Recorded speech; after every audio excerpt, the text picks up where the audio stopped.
Assalamualaikum warahmatullahi wabarakatuh. Selamat pagi untuk Anda semuanya.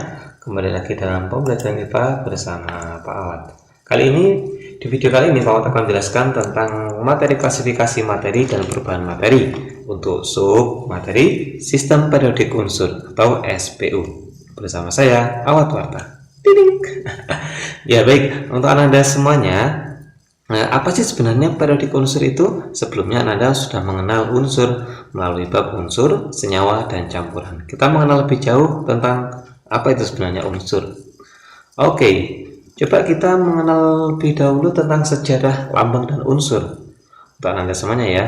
Nah, pada zaman dahulu, tentunya unsur sudah ditemukan sejak berabad-abad yang lalu pada saat zaman Mesir kuno maupun Yunani kuno. Nah, pada zaman itu sudah dimulai merumuskan bagaimana sih menentukan lambang-lambang dari masing-masing unsur. Contoh seperti ini ya.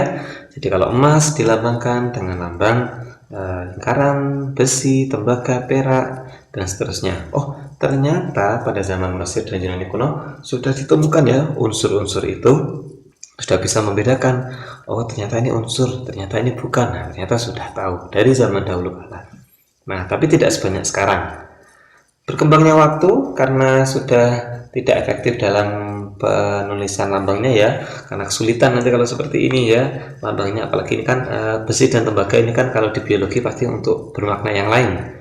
Nah, maka dari itu dirumuskan lagi tata cara untuk penulisan lambang yang baru yang dirumuskan oleh John Dalton ya.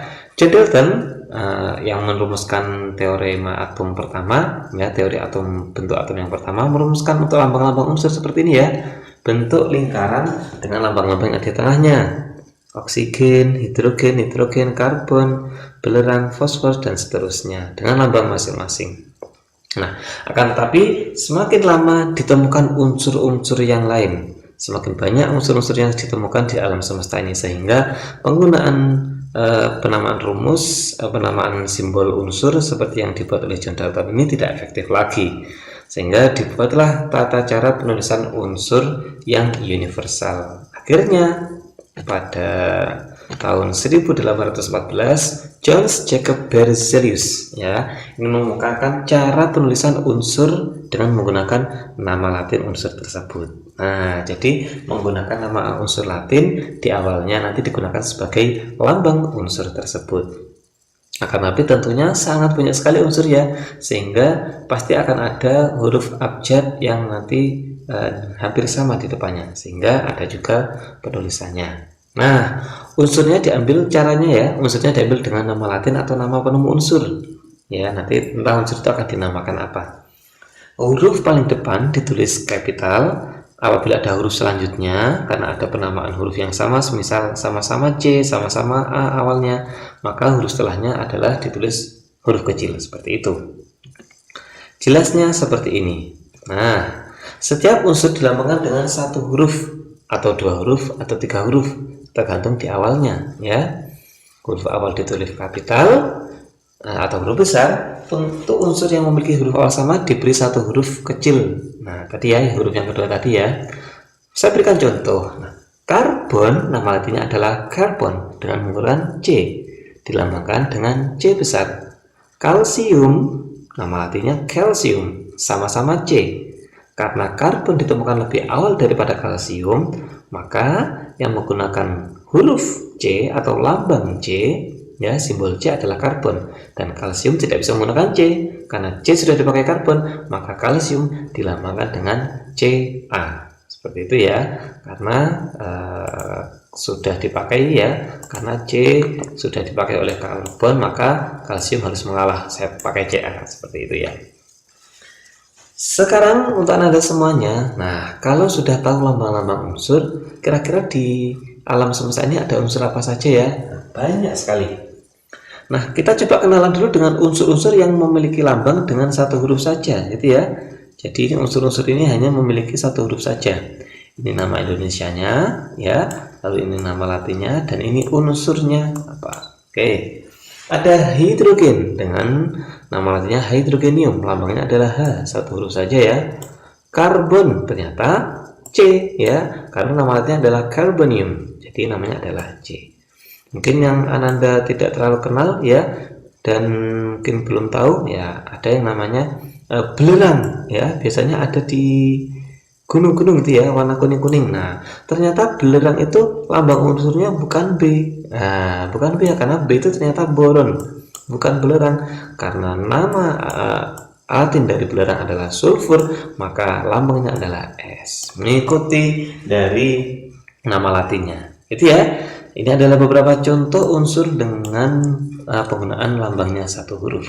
Sekarang kita akan coba unsur dengan penggunaan lambangnya dua huruf. Ya, ada beberapa nih ya. Ada kalsium yang tadi sudah saya sebutkan ya. Kalsium dengan lambangnya Ca.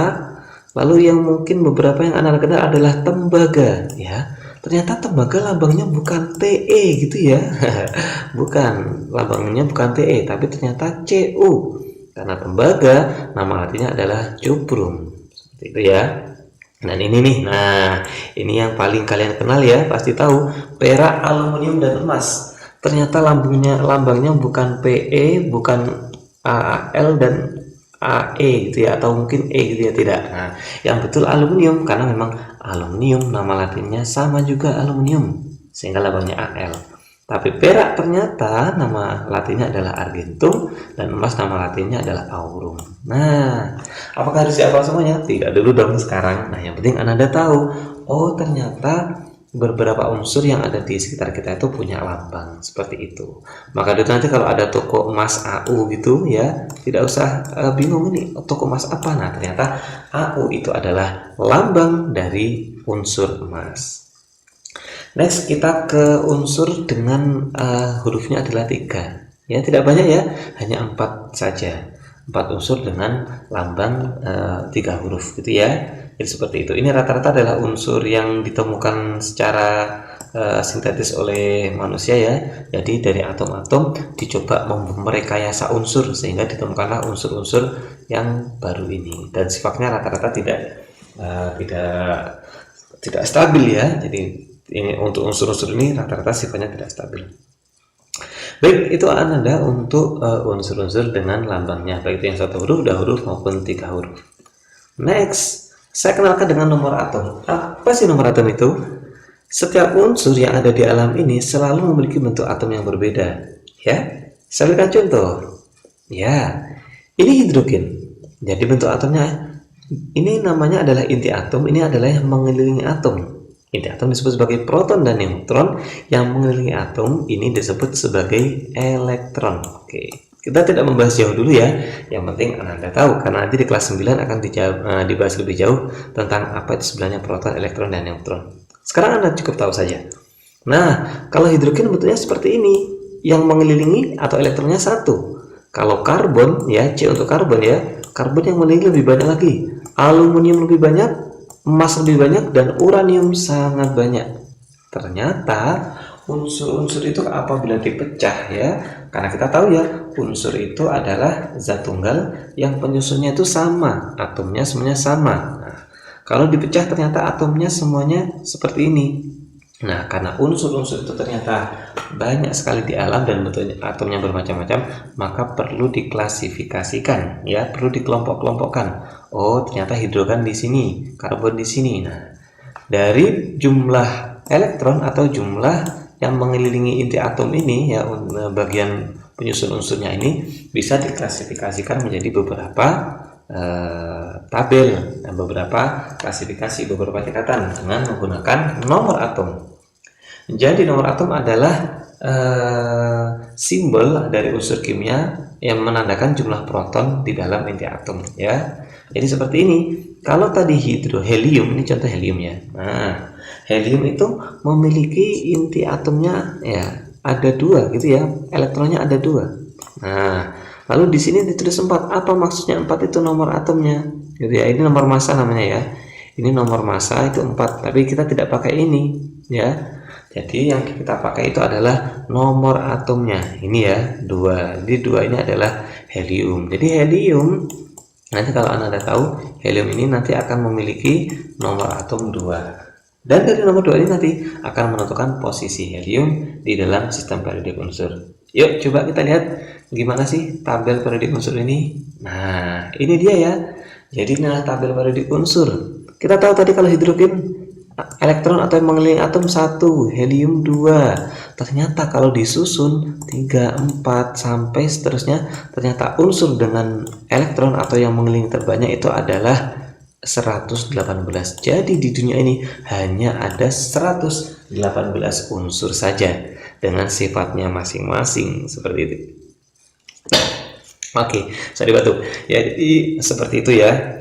Hanya ada 118 unsur yang ada di alam sini dengan sifatnya masing-masing. Oke ya, ini disebut sebagai tabel sistem periodik unsur. Sistem periodik. Apa itu yang periodik? Ini ya, nomor atomnya ini periodik. Nah, ternyata saat disusun seperti ini, nanti akan kelihatan sifat-sifat dari masing-masing atom. Seperti itu ya. Bagaimana cara membacanya? Nanti akan kita belajar. Jadi secara pengertian, tabel periodik adalah tampilan unsur-unsur kimia dalam bentuk tabel. Ini ya. Jadi ini unsur-unsur kimia, 118 unsur kimia. Ini semuanya unsur ya. Tidak ada senyawa, tidak ada campuran. Unsur-unsur tersebut disusun berdasarkan tadi ya, nomor atom ya, atau jumlah proton dari atom, konfigurasi elektron, dan keberulangan sifat kimia. Total ya ada 118 unsur atom. Wah, banyak sekali ya. Bisa banyak, bisa tidak. Ya, ini contoh ya. Jadi ini di banyak tempat pasti nanti Anda kalau melihat seperti ini jangan kaget lagi. Wah, apa ini? Nah, ini adalah sistem periodik unsur. Seingat saya di Cantik Bak 1 ada seperti ini ya. Jadi karakteristik unsur dalam tabel sistem periodik unsur nanti akan dibagi menjadi 3 ya. Ada unsur logam, ada non logam, dan metaloid. Nah, sekarang kita belajar lebih lanjut yuk. Apa itu sebenarnya unsur logam, non logam, dan metaloid? Yang pertama unsur logam. Ini ya sifat-sifatnya. Kalau unsur logam itu dia mengkilap, dia konduktor panas dan konduktor listrik, lalu dapat direnggangkan ya atau dimampatkan, dapat dibentuk dan dapat ditempa. Apa itu ditempa? Dimampatkan ya, dipadatkan seperti itu. Itu adalah sifat-sifat dari unsur logam. Contohnya apa? Nanti akan kalian eksplorasi sendiri. Selanjutnya, kalau ada sifat logam, ada juga yang non logam ya. Kalau kebalikannya, non logam itu tidak mengkilap ya, isolator, kecuali ada satu unsur non logam nanti grafit itu bisa konduktor. Nah, jadi ini semuanya isolator, tidak bisa menghantarkan listrik dan rapuh gitu ya. Jadi mudah rusak, mudah pecah gitu ya, kecuali intan. Nah, karena intan itu adalah karbon yang dimampatkan. Next, selanjutnya, kalau tadi ada logam non logam, ada juga loh unsur yang memiliki sifat di antara logam dan non logam, yakni disebut semi logam. Nah, jadi atau semikonduktor sifatnya. Salah satu contoh yang paling terkenal adalah silikon. Ini ya contoh silikon. Ini adalah unsur semi logam yang paling sering kita temui di kehidupan sehari-hari.